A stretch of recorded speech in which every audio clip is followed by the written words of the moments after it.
صلوات پڑھیں سارے مل کے۔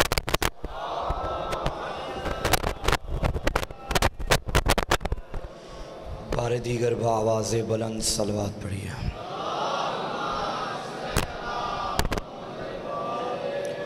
اعوذ باللہ من الشیطان الرجیم، بسم اللہ الرحمن الرحیم۔ الحمد للہ رب العالمین والعاقبۃ للمتقین والجنۃ للمؤمنین والنار للمنافقین۔ الصلاۃ والسلام وتحیۃ والاکرام علی سیدنا سید العرب والعجم، حبیبنا و حبیب قلوبنا، شفیع ذنوبنا، طبیب نفوسنا، ابی القاسم محمد وآلہ الطیبین الطاہرین المعصومین المظلومین المنتخبین المنتجبین، ولعنۃ اللہ علی اعدائہم ومکسر فضائلہم ومنکر ولایتہم اجمعین۔ اما بعد فقد قال سبحانہ وتعالی فی کتابہ المجید، بسم اللہ الرحمن الرحیم، ان ھذا صراطی مستقیما فاتبعوہ ولا تتبعوا السبل فتفرق بکم عن سبیلہ، ذالکم وصاکم بہ لعلکم تتقون۔ صلوات۔ السلام علی الحسین وعلی علی بن الحسین وعلی اولاد الحسین وعلی اصحاب الحسین وعلی اخوات الحسین۔ اللہم ارزقنا فی الدنیا زیارت الحسین وفی الآخرۃ شفاعت الحسین، واکتبنا من زوار الحسین، واجعلنا من الباقین فی عزاء الحسین۔ صلوات۔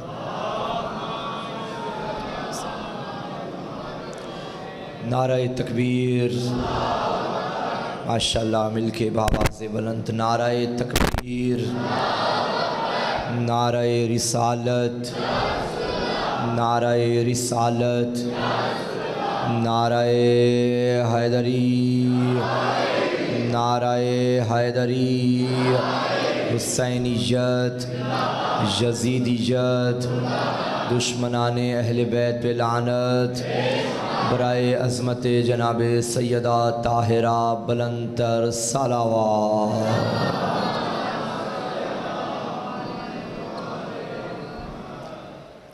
اجازت ہے میاں صاحب، ماشاءاللہ۔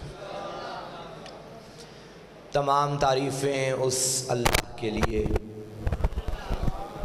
جس نے ہمیں جنت میں بھیجنے سے پہلے جنت کے ماحول سے آشنا کرنے سے پہلے مجلس حسین کی ہوا عطا کی ہے۔ جنت کے ماحول سے آشنا کرنے کے لیے اس نے ہمیں مجلس کی ہوا عطا کی ہے۔ یہ وہ عظیم ذکر ہے کہ جس کے ذکر کی تاثیر کا یہ اثر ہے، اس جنت نما ماحول کی فضا کا یہ اثر ہے، تمہیں یہ ہوا لگ رہی ہے، عرشیوں کا یہ تبرک بن رہی ہے۔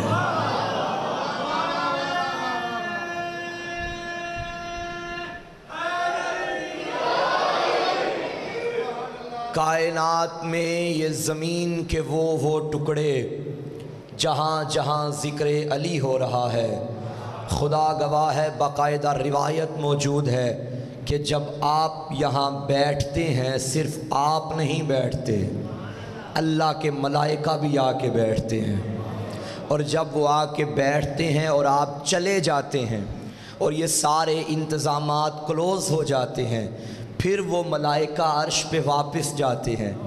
جب یہ جاتے ہیں تو ملائکہ کا ایک اور گروہ ان سے پوچھتا ہے، جیسی خوشبو تم سے آ رہی ہے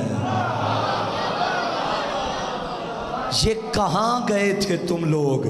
پھر یہاں سے جانے والے ملائکہ کہتے ہیں مجلس زمین پہ علی کے ذکر کی ہو رہی تھی۔ پھر وہ پوچھتے ہیں وہ کون سی زمین کا ٹکڑا تھا؟ بتاتے ہوں گے نا ملائکہ، جلال پور بھٹیاں کے مرکزی امام بارگاہ میں مومن بیٹھے تھے، اس بارگاہ میں علی کا ذکر تھا، ہم وہاں گئے تھے۔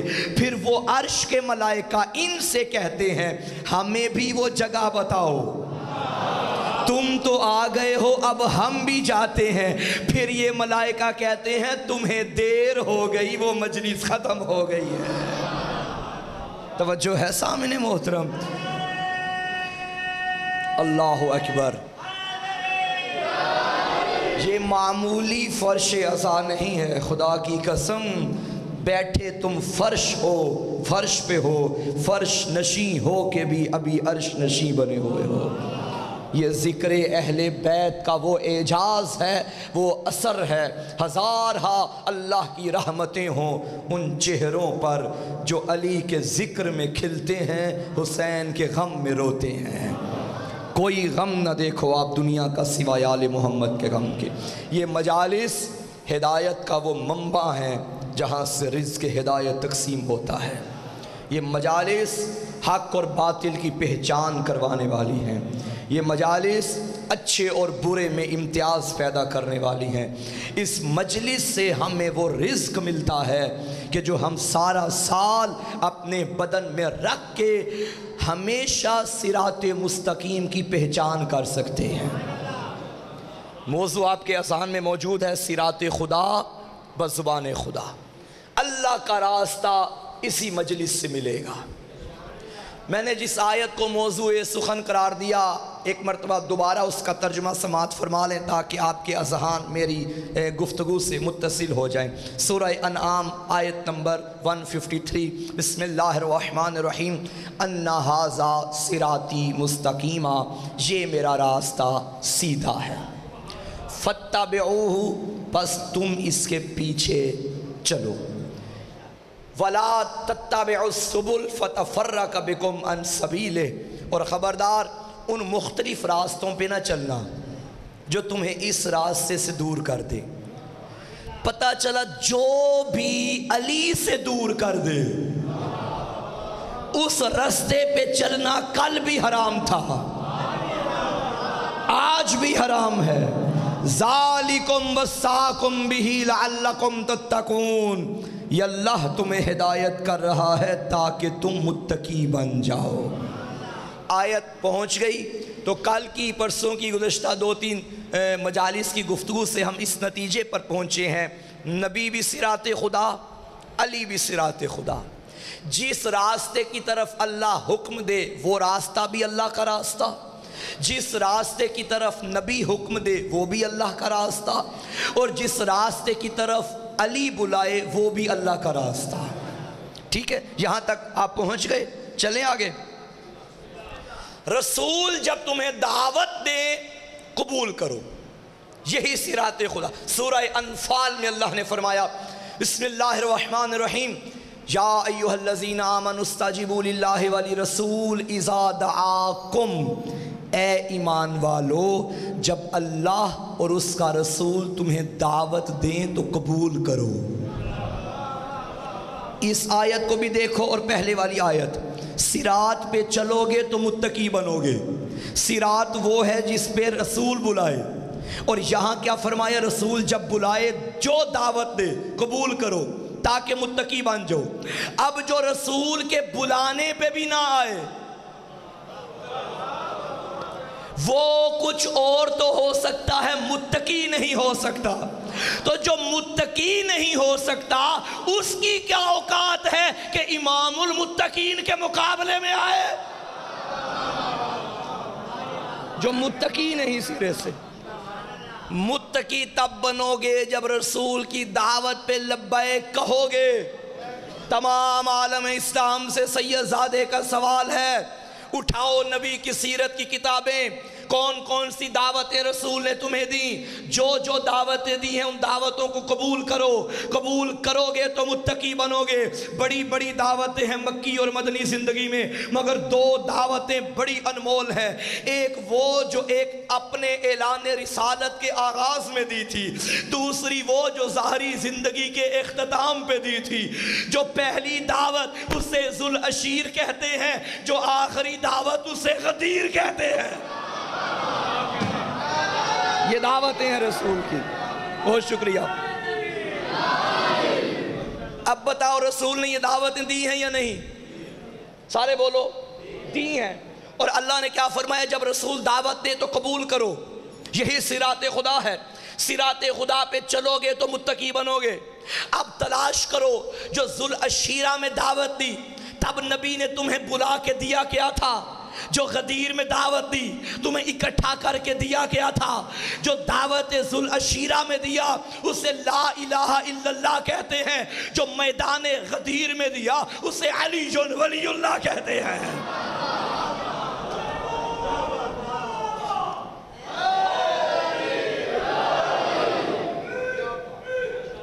توجہ ہے؟ یہ استدلال جو میں قرآن کی آیتوں سے کرتا ہوں، یہ اپنے کرتاس سے دل پہ نوٹ کریں، زندگی کے کسی موڑ پہ کام آئیں گے۔ جو کہتے ہیں ہمارے لیے کتاب کافی ہے، انہیں کہہ رکھیں کتاب، کتاب سے ہی ہم بتائیں گے علی حق ہے۔ توجہ ہے سامعین محترم؟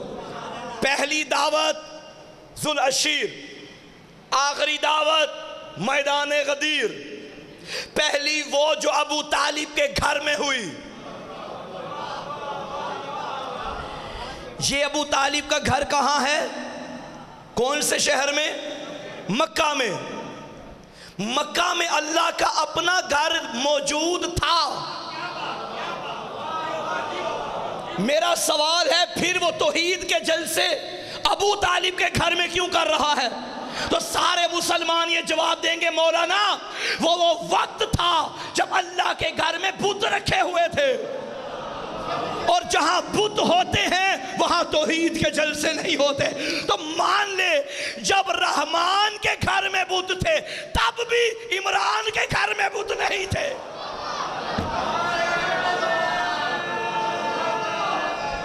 جیو ابو طالب کے گھر میں۔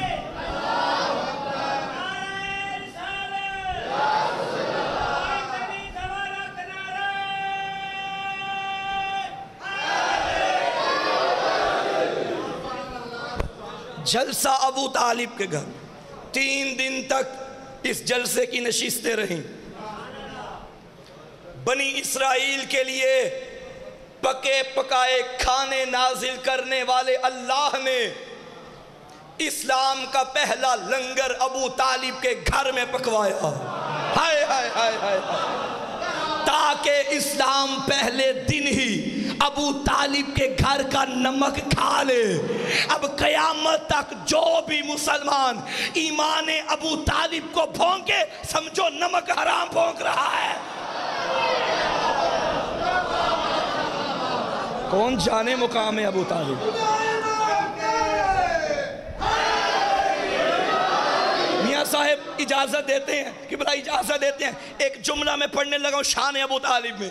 کون جانے ابو طالب کیا ہے؟ جو ہائے ہائے ہائے یا علی ادرکنی، جو اپنی انگلی کے اشارے سے سورج کو بلائے اسے علی کہتے ہیں، اور جو انگلیوں کے اشارے سے علی کو بلائے اسے ابو طالب کہتے ہیں۔ یا علی بہت شکریہ، علی مولا، اسے ابو طالب کہتے ہیں۔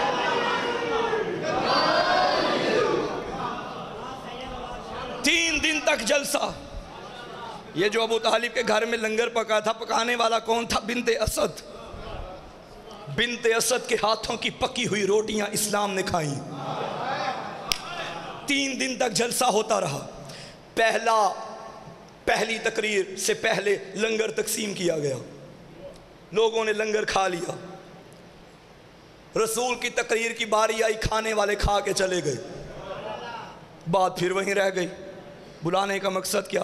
یہ کچھ ایسے اس مزاج کے لوگ ہوتے ہیں، لنگر مل گیا تو چلو گھر، اب کون سا مولوی اور کون سا ذاکر، بٹ ٹھیک ہے جو مقصد تھا وہ پورا ہو گیا. ایسے لوگ بھی اس دور میں بھی تھے. لنگر کیا چلے گئے. دوسرا دن آیا لنگر کیا، رسول کھڑے ہونے لگے، یہ پھر چلے گئے. تیسرا دن لنگر کیا، اب شاپر مجھے نہیں معلوم کہ شاپر تھا یہ کیا تھا. تیسرے دن بھی لنگر کیا، جانے لگے. ابو طالب نے کہا رکو، میرے بھتیجے کی تقریر سن کے جانا. ان سے کہا میرے بھتیجے کی تقریر سن کے جانا. اور سنو گے علی نبی سے کیا کہا، قم یا سیدی یا مولائی، کھڑے ہو جائیے اے میرے سردار، اے میرے مولا. کس نے کہا؟ ابو طالب نے. اے میرے مولا. اللہ نے کہا ابو طالب میں کسی کا ادھار نہیں رکھتا. تو نے 40 لوگوں میں میرے حبیب کو مولا کہا، میں 1.25 لاکھ میں اپنے حبیب سے تیرے بیٹے کو مولا کہلواؤں گا.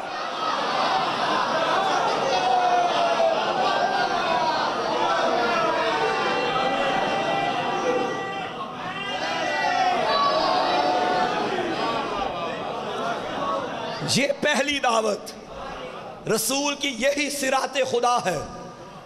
اچھا آپ کو اگر میری گزشتہ تقریریں یاد ہیں تو میں نے کیا کہا تھا، جو رسول کی مکمل اتباع کرنے والا ہے وہ رسول کی جگہ پہ ہوگا. اب نبی نے پوچھا کون ہے جو میری اتباع کرے؟ بیٹھنے والے بیٹھے رہے، کھڑا ہونے والا کھڑا ہوا. لبیک یا رسول اللہ. نبی نے فرمایا یا علی آپ بیٹھ جائیے 1 منٹ. پھر پوچھا کون ہے جو میری اتباع کرے؟ پھر دائیں بائیں سارے دیکھتے رہے. پھر علی اٹھے. تیسری مرتبہ پھر پوچھا، پھر علی اٹھے. یہ جو نبی بار بار بٹھا رہے تھے یہ موقع دے رہے تھے کہ کل کو یہ نہ کہیں کہ ہمیں موقع ہی نہیں دیا. بار بار علی کو اٹھاتے رہے. 3 مرتبہ علی اٹھے. تیسری مرتبہ رسول نے بلا کے فرمایا ھذا خلیفتی، یہ میرا خلیفہ ہے. ھذا اخی، یہ میرا بھائی ہے، یہ میرے بعد میرا جانشین ہے. علی نے فرمایا میں آپ کی اتباع کروں گا. اب پہلی دعوت یہ، دوسری دعوت میدان غدیر میں، دونوں میں فرق یہ ہے.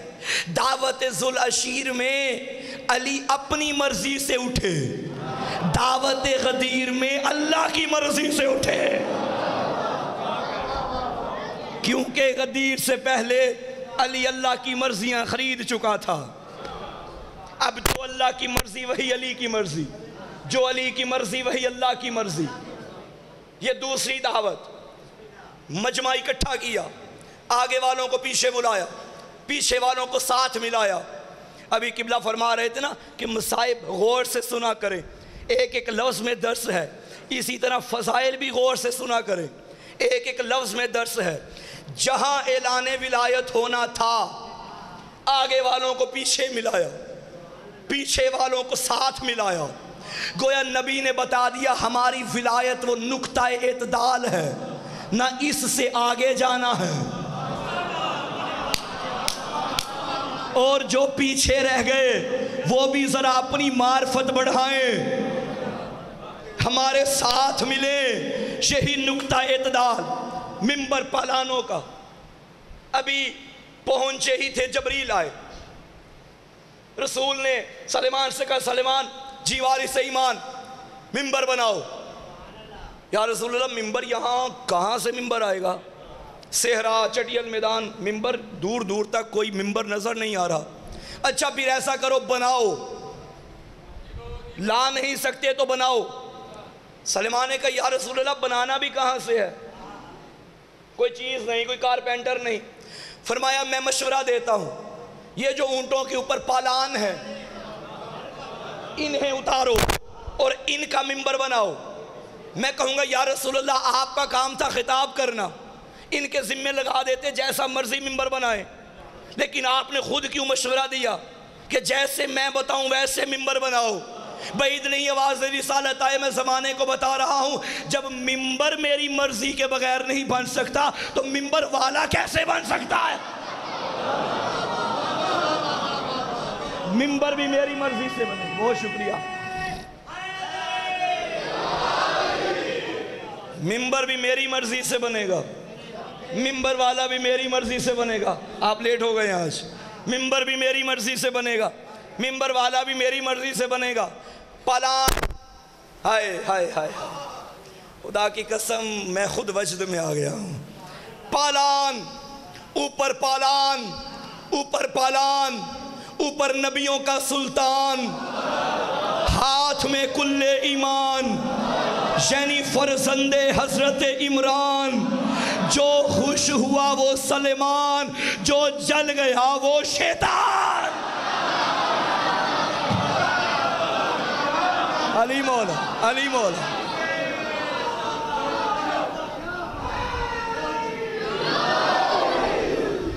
میرا دل نہیں تھا یہ جملہ پڑھنے کو، لیکن یاد آ گیا ہے. میرا بہت پرانا، تقریباً 3 سال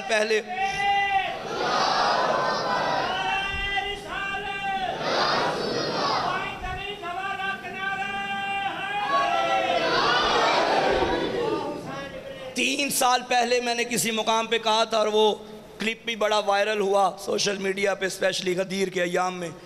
وہ میں نے کہا تھا کہ بڑی گرمی تھی نا میدان غدیر میں. سوال کرتے ہیں کتنی گرمی تھی، تو میں ایک ہی جملے میں بتا دیتا ہوں، اتنی گرمی تھی میدان غدیر میں جس کی آگ ابھی تک لوگوں کو لگی ہوئی ہے. علی مولا، علی مولا، بسم اللہ، بہت شکریہ.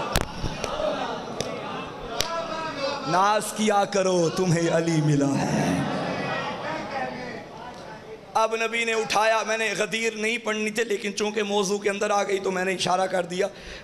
علی کو پکڑ کے بلند کیا، صرف بازو بلند نہیں کیا. یاد رکھیے گا یہ جو اکثر تصاویر بنی ہوتی ہیں نا کہ رسول نے علی کو یوں کر کے، یعنی یوں کر کے دونوں بھائیوں کے بازو، جو میں نے روایت پڑھی ہے بازو بلند نہیں کیا، آگے علی کو کھڑا کیا، دونوں بازو پکڑے یوں. گویا یوں کہوں کہ علی کا بازو بلند نہیں کیا، علی کو بلند کیا.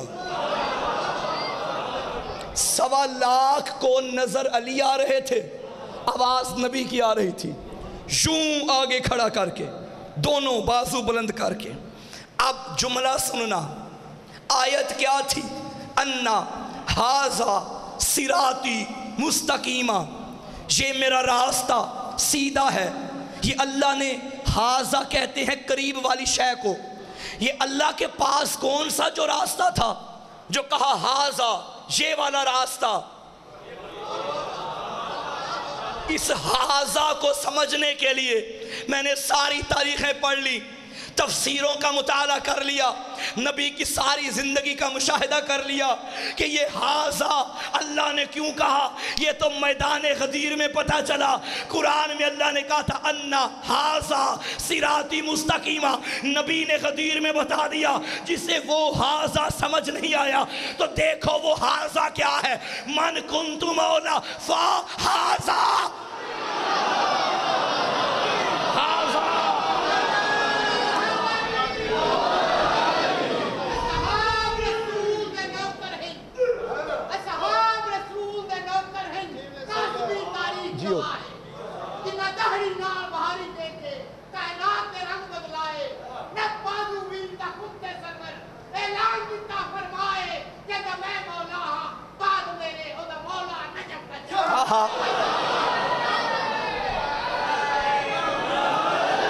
جدہ میں مولا ہاں بعد میرے اودا مولا نجف دا شاہ ہے. یہ جملہ بتا رہا ہے ہر کسی دا نجف دا شاہ مولا نہیں. نجف دا شاہ اودا مولا ہے جدہ مولا محمد ہے. ہر کسی دا نہیں، ہر کسی دا نہیں. من کنتو مولا فھذا، ھذا یہ والا. ھذا عربی میں کہتے ہیں یہ کو، جو چیز پاس پڑی ہونا. ھذا، ھذا، ھذا یہ. جسے انگلش میں بچوں کہتے ہیں دس، اور جو دور چیز ہو اس کو کہتے ہیں ڈیٹ. دس، ڈیٹ، کیا مطلب؟ یہ وہ. عربی میں کہتے ہیں ھذا ذالکا. ذالی کا دور کے لیے آتا ہے، وہ دور کو سمجھنا ذرا مشکل ہو جاتا ہے، نزدیک والا چونکہ نزدیک ہوتا ہے اسے سمجھنا آسان ہوتا ہے۔ قرآن میں اللہ نے فرمایا الف لام میم ذالک الکتاب لا ریب، ذالک الکتاب یہ وہ کتاب ہے۔ علی کے بارے میں فرمایا ہاذا علی مولا، جسے قریب والا ہاذا سمجھ نہیں آتا اسے دور والا قرآن سمجھ میں کیا آئے گا؟ توجہ ہے قبلہ، بہت شکریہ۔ اس کو سمجھو گے تو قرآن سمجھ میں آئے گا۔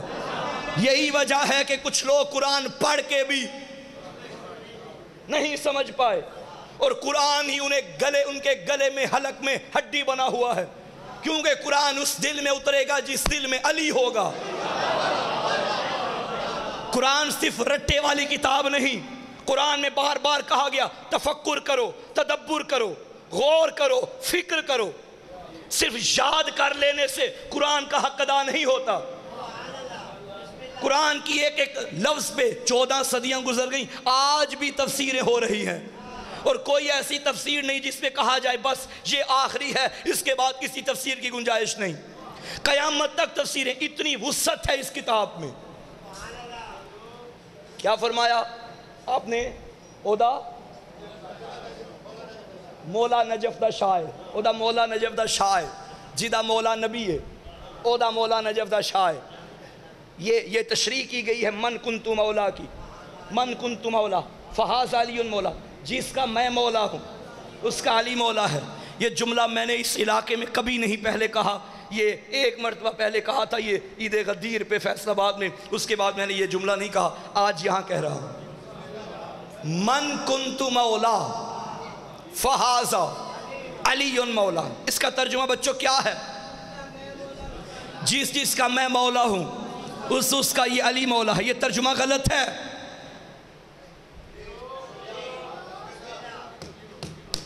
جس کا میں مولا ہوں اس کا یہ علی مولا ہے۔ میں پھر کہہ رہا ہوں ترجمہ غلط ہے۔ جس کا میں مولا ہوں اس کا یہ علی مولا ہے۔ قبلہ تشریف فرما ہے، جسارت ہو رہی ہے۔ کنتو حال کے لیے نہیں آتا، ماضی کے لیے آتا ہے۔ اس کا مطلب ہوں ہے نہیں، اس کا مطلب ہے تھا۔ نہیں نا چپ میں بات سمجھاتا ہوں۔ حدیث قدسی میں اللہ نے فرمایا کنتو کنزن مخفیہ، میں چھپا ہوا خزانہ ہوں، تھا۔ کنتو ہے میں چھپا ہوا خزانہ تھا۔ نبی سے پوچھا گیا آپ کب سے نبی ہیں؟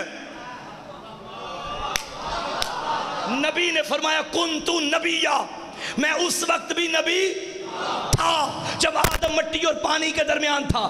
اللہ نے کہا کنتو، میں تھا۔ نبی نے کہا کنتو، میں تھا۔ تو علی کے بارے میں ہے ترجمہ نہیں، من کنتو مولا، جس کا میں مولا تھا اس کا یہ علی مولا ہے۔ اب یہ نہ کہنا جو سامنے تھے بس ان کا علی مولا، علی آدم کا بھی مولا ہے، علی نوح کا بھی مولا، ازل سے ابد تک جو محمد کو مانے گا اس کا مولا علی ہے، جس کا میں مولا تھا۔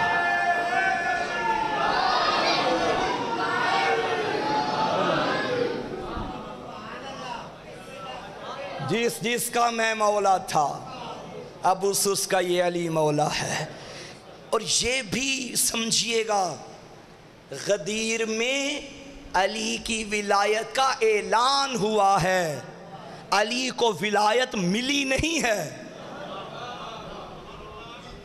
جس طرح 40 سال کی عمر میں نبی نے نبوت کا اعلان کیا تھا، نبوت ملی نہیں تھی۔ نبی جب تب نبی تھا جب آدم بن رہا تھا، تو علی بھی تب ولی تھا جب آدم بن رہا تھا۔ غدیر میں صرف اعلان ہوا ہے، اعلان ہوا ہے۔ یہی صراط خدا ہے، یہ وہ عظیم دولت ہے جو اللہ نے ہمیں عطا کی ہے۔ من کنت مولاہ فہذا علی۔ میں یہ جو حدیث ہے، آیت حدیث غدیر من کنتو، اس نے بڑی بڑی کتابیں لکھی گئی. ایک کتاب ہے الغدیر، علامہ امینی کی کتاب الغدیر. کیا بات ہے، 11 جلدیں علامہ امینی نے لکھی ایک حدیث پہ، من کنت مولا پہ. یہ معمولی بات نہیں ہے بھائی، 11 جلدیں صرف ایک حدیث پہ. اور اس کا اردو ترجمہ بھی آ چکا ہے غدیر کے نام سے. وہ 6 جلدوں پہ مشتمل، 6 یا 7 جلدوں پہ. خریدیے گا، پڑھیے گا، ایک حدیث پہ. اور اس کتاب کا کمال یہ ہے کہ وہ تمام غیر شیعہ راویوں سے روایتیں لے کے اس کتاب میں لکھا گیا ہے کہ کس کس نے علی کی ولایت کو مانا. اور یاد رکھیے گا، حدیث کے بارے میں یہ دیکھا جاتا ہے کہ اس کا راوی کون ہے. جتنی حدیثیں نبی کی ہیں، سب سے زیادہ راوی جس حدیث کے ہیں وہ حدیث غدیر ہے. اور اس حدیث کا کوئی منکر نہیں، ہو ہی نہیں سکتا. بس ڈنڈی یہ مارتے ہیں کہ مولا کا ترجمہ بدل دیتے ہیں. تبدیل کر نہیں سکتے، انکار کر نہیں سکتے، بس ترجمہ مولا کا وہ بدل دیتے ہیں، دوست بنا لیتے ہیں. یعنی جس کا میں دوست، جدہ میں یار، کسی دے بولو جدہ میں یار.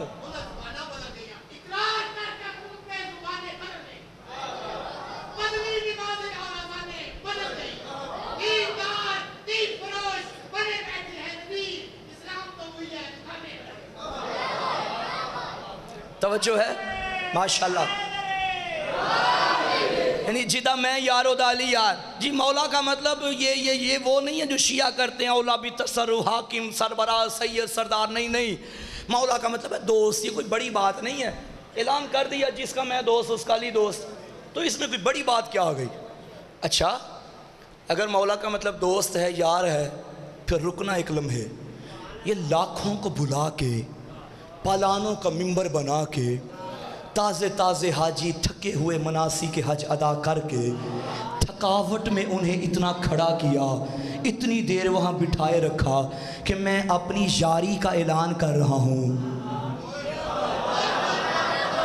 جدہ میں یار، اودا اے علی یار. تو پھر مانو محمد کا ایک ہی یار تھا. اگر اور ہوتے تو اعلان کرتے. بس یہ لفظ میں ڈنڈی مار جاتے ہیں ترجمے میں، ورنہ اس حدیث کے کسی کی جرت ہی نہیں کہ حدیث غدیر کا انکار کرے. علی کا ذکر ہم کرتے ہیں، لوگوں کے چہرے اتر جاتے ہیں. ان سے پوچھیں وہ کہ نہیں جی ہم بھی علی کو مانتے ہیں، ہم بھی محبت کرتے ہیں. حسین کا نام آئے آنکھیں سوکھی رہ جاتی ہیں، آنسو نہیں آتا. ہمیں بھی دکھ ہے کربلا کا، ہم بھی محبت کرتے ہیں. تیری مجبوری ہے تو یہ کہے کہ ہم بھی محبت کرتے ہیں. علی تو اتنا باکمال، تیرا دشمن بھی کھل کے نہیں کہہ سکتا کہ میں علی کا دشمن ہوں. کوئی دشمن علی کا اعلان کرنے کی ہمت ہی نہیں رکھتا. نہ علی کے فضائل سن کے مسکراہٹ آتی ہے، نہ حسین کے غم سن کے رونا آتا ہے. تو یہ کیسی محبت ہے؟ تو لہٰذا من کنت مولا میں بھی. ہاں تو بات میں کہہ رہا تھا، علامہ امینی نے یہ کتاب لکھی 11 جلدوں پہ. اب تو دور ایسا ہے کہ آپ کو کوئی تحقیق کرنی ہو تو آپ گوگل پہ جاتے ہیں تو سارے حوالے سامنے آ جاتے ہیں. اب کوئی مشکل نہیں، جو بات آپ کو نہیں مل رہی ساری کتابیں موجود ہیں نیٹ پہ. تب ایسا نہیں تھا. تب علماء ایک ایک حدیث کی تلاش کے لیے کئی شہروں اور ملکوں کا سفر کرتے تھے. اور سفر بھی ایسا نہیں کہ جہاز سے بیٹھو 2 گھنٹے میں پہنچ جاؤ. اونٹوں کے سفر، خچروں کے سفر، گھوڑوں کے سفر ہوتے تھے. جانتے ہیں یہ 11 جلدی کتاب کتنے عرصے میں لکھی علامہ نے؟ 40 سال میں. اپنی زندگی کے 40 سال علامہ نے ولایت علی ثابت کرنے کے لیے صرف کیے، صرف کتاب لکھنے کے لیے. اور ان 40 سالوں میں انہوں نے اس حدیث کی تحقیق کے لیے شام کے شہر، عراق کے شہر، ایون کہ میں نے علماء سے سنا ہندوستان کا کوئی کتب خانہ ایسا نہیں تھا جہاں وہ نہ آئے ہوں. دہلی میں علامہ امینی پہنچے، لکھنؤ کی لائبریریاں علامہ امینی نے کھنگالی. ایران کا کوئی کتب خانہ نہیں چھوڑا، جتنے بڑے کتب خانے دنیا میں تھے سارے پھیرے کہ جہاں جہاں سی علی کی ولایت کے موتی ملتے جائیں میں اپنی کتاب میں لکھتا جاؤں۔ 40 سال جب علامہ امینی دنیا سے چلے گئے تو ان کے بیٹے کو کسی نے بتایا کہ میں اتنا سوچتا تھا کہ وہ مرد مجاہد جس نے علی کی ولایت پہ اتنا کام کیا ہے اس کو اللہ سے اجر کیا ملا ہوگا۔ وہ کہتے ہیں میں ایک مرتبہ یہ سوچتا سوچتا سو گیا، مجھے خواب میں ایک منظر نظر آیا۔ دیکھیں کچھ خواب ایسے ہوتے ہیں جن کا کوئی معنی نہیں ہوتا، تو صرف خیال ہوتے ہیں۔ کچھ خواب ایسے ہوتے ہیں جو واقعاً کوئی اشارہ کرتے ہیں کسی مقصد کی طرف، کسی حقیقت کی جانب۔ جو جتنا نیک اور متقی ہوگا اس کا خواب اتنا ہی پر اثر ہوگا اور بامعنی ہوگا، وہ کوئی نہ کوئی اشارہ ہوگا۔ وہ عالم دین کہنے لگے میں سو گیا، میں نے خواب میں دیکھا محشر کا میدان سجا ہے، سایہ کچھ بھی نہیں سوائے لواء الحمد کے، پانی سے پورا محشر پیاس سے تڑپ رہا، پانی کہیں بھی نہیں سوائے کوثر کے۔ علی کھڑے ہیں حوض کوثر پہ، سامنے انسانوں کی ایک لائن ہے وہ آخر تک، آخر میں کھڑے ہیں علامہ امینی، سارے گرمی میں پیاس میں تڑپ رہے ہیں۔ مولا امیر نے پیچھے دیکھا تو امینی نظر آئے، سب سے کہا ہٹ جاؤ امینی تم آگے آ جاؤ۔ پھر علی نے کیا کوثر کے پانی علی نے ہاتھوں میں لیا، علامہ امینی کے چہرے پہ پھیرا اور پھیر کے علی نے فرمایا میرا اللہ امینی کا چہرہ محشر میں ایسے چمکا دے جیسے یہ دنیا میں میری ولایت کو چمکاتا رہا ہے۔ علامہ امینی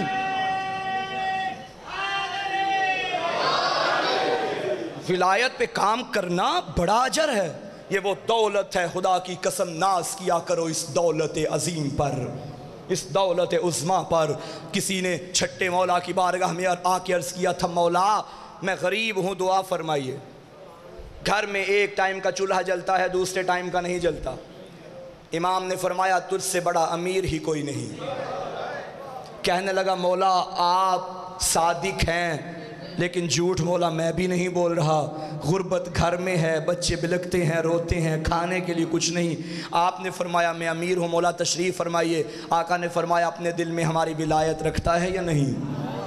مولا رکھتا ہوں۔ فرمایا اچھا یہ دولت پاس رکھ، اگر ساری دنیا کے سونے جواہرات سونا چاندی سارا خزانہ تیرے آگے رکھا جائے اور تجھ سے کہا جائے یہ لے لے ولایت دے دے، کرے گا یہ سودا؟ ہاتھ جوڑ کے کہنے لگا مولا میں دنیا کے خزانوں کو ٹھوکر مار دوں گا، آپ کی ولایت پہ سودا نہیں کروں گا۔ امام نے فرمایا اب بھی تجھے پتہ نہیں چلا تو ایسا امیر ہے، تیرے پاس ایسی دولت ہے جس کے کائنات میں سودے بھی نہیں ہوتے۔ اللہ اکبر۔ کبھی بھی غربت کا رونا نہ روئیے، جو ملتا ہے خدا کا شکر ادا کیجئے، شکر کریں گے خدا اور دیتا جائے گا۔ یہ ولایت جیسی دولت جس کے حصے میں آ گئی وہ دنیاوی نعمتوں سے بے نیاز ہو جاتا ہے۔ ہمیں علی کے علاوہ کچھ نہیں چاہیے۔ کوئی جھونپڑی میں بھی رہتا ہو علی کا ملنگ علی کا شیعہ، اس کے دل میں علی ہو وہ وہاں بھی مطمئن رہتا ہے۔ اور اگر دنیاوی مال آپ کے گھر بھرا ہوا ہے مال و دولت سے مگر دل میں علی نہ ہو تو وہ مال کبھی سکون اور اطمینان نہیں دے گا۔ ہاں مال ملے خوش نصیب ہیں وہ لوگ جنہیں رزق خدا دیتا ہے اور وہ یہ رزق خرچ بھی علی کے نام پہ کرتے ہیں۔ گھر میں آتا بھی علی کے نام کا ہے، گھر سے جاتا بھی علی کے نام کا ہے، اور یہی دولت قیامت کے دن آپ کے لیے ساز و سامان بن جائے گی۔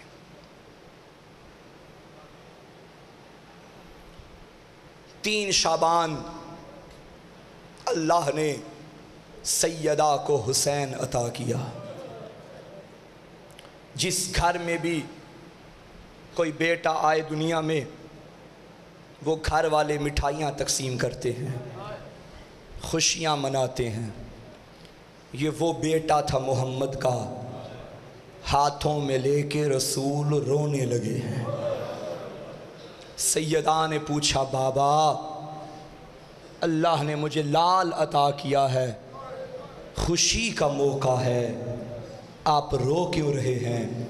فرمایا فاطمہ ابھی ابھی جبریل آیا تھا، مجھے بتا کے گیا ہے یا رسول اللہ، اللہ فرما رہا ہے تیرا یہ بیٹا کربلا میں پیاسا مارا جائے گا، تیرا یہ بیٹا بے جرم و بے خطا مارا جائے گا۔ ماؤں کو بیٹے بڑے پیارے ہوتے ہیں۔ عزادارو جب بیٹے کے قتل کی خبر سنی تڑپ گئی محمد کی بیٹی، بابا میرے حسین کو کون مارے گا؟ فرمایا زہرا میری امت مارے گی۔ امت کا نام سنا تڑپ کے کہنے لگی بابا مسلمان ماریں گے؟ ہاں زہرا مسلمان ماریں گے۔ میرے حسین کا جرم کیا ہوگا؟ نبی نے فرمایا جرم یہی ہے یہ تیرا بیٹا ہے۔ ہائے میں قربان جاؤں۔ تب تڑپ کے کہنے لگی بابا پھر مجھے یہ بتائیے جب مارنے والے اتنے ہوں گے بچانے والا بھی کوئی ہوگا؟ تب فرمایا نہیں زہرا نہ میں ہوں گا نہ تو ہوگی، نہ علی ہوں گے نہ حسن ہوگا، کوئی نہیں ہوگا۔ تب ایک مرتبہ عزادارو تمہاری دعائیں کرنے لگی زہرا، کہنے لگی بابا اگر بچانے والا کوئی نہیں کیا رونے والا بھی کوئی نہیں؟ میں قربان جاؤں بی بی تیری عظمت پہ۔ نبی نے فرمایا نہیں بطول اللہ ایک قوم پیدا کرے گا، اس قوم کے بچے تیرے بچوں کو روئیں گے، اس قوم کے جوان تیرے جوانوں کو روئیں گے، اس کی عورتیں تیری بیبیوں کو روئیں گی۔ یہ جملہ سننا تھا۔ صدیقہ بیٹی تڑپ کے کہنے لگی بابا میں آپ کی سچی بیٹی وعدہ کرتی ہوں جو بھی میرے حسین کو روئے گا میں قیامت کے دن اس وقت تک جنت میں قدم نہیں رکھوں گی جب تک عزاداروں کو نہ لے جاؤں۔ اجرکم اللہ۔ کبھی سوچا تم نے وہ 14 صدیاں پہلے مارا گیا میرا غریب امام، آج تم ایسے روتے ہو جیسے یہ کل کا واقعہ ہو؟ تم دعا ہو محمد کی بیٹی کی، اللہ کی بارگاہ سے زہرا نے تمہیں دعاؤں سے مانگا ہے۔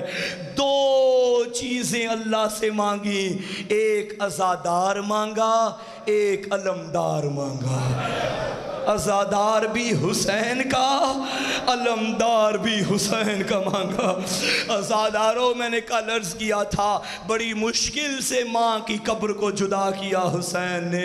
وہ جو نبی نے خبر دی تھی کربلا میں مارا جائے گا، اس کربلا کو آباد کرنے جنگل بسانے حسین آ گئے ہیں۔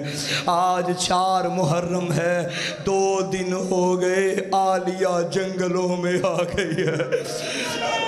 ارے وہ جو گھر سے باہر قدم نہیں رکھتی تھی اللہ جانے اب عاشور تک یہاں کیسے گزارا کرے گی۔ وہ قافلہ جو مدینے سے چلا تھا 2 محرم رہوار حسین اس جنگل پہ آ کے رک گیا۔ حسین کی آنکھوں میں آنسو تھے، ہمت نہیں تھی میں زینب کو کیسے بتاؤں۔ ایک مرتبہ فرمانے لگے عباس یہاں کوئی قریب انسان مل جائے تو بلا کے لا۔ حضرت عباس نے ایک اس بندے کو بلایا جس کی داڑھی سفید تھی، کمر جھکی ہوئی تھی۔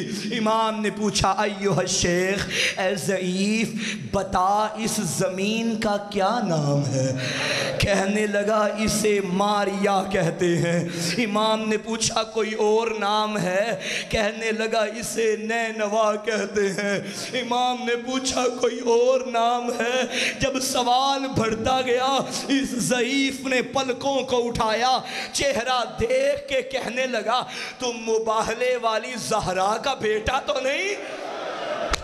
یہ کہنا تھا محمد کا نواسہ تڑپا ہاں میں بطول کا بیٹا ہوں۔ بتا یہ کون سی زمین؟ اس ضعیف نے ماتم کیا حسین یہ کربلا ہے، حسین تیرے بیٹوں کا مقتل آ گیا، حسین یہاں ڈیرے جما دے۔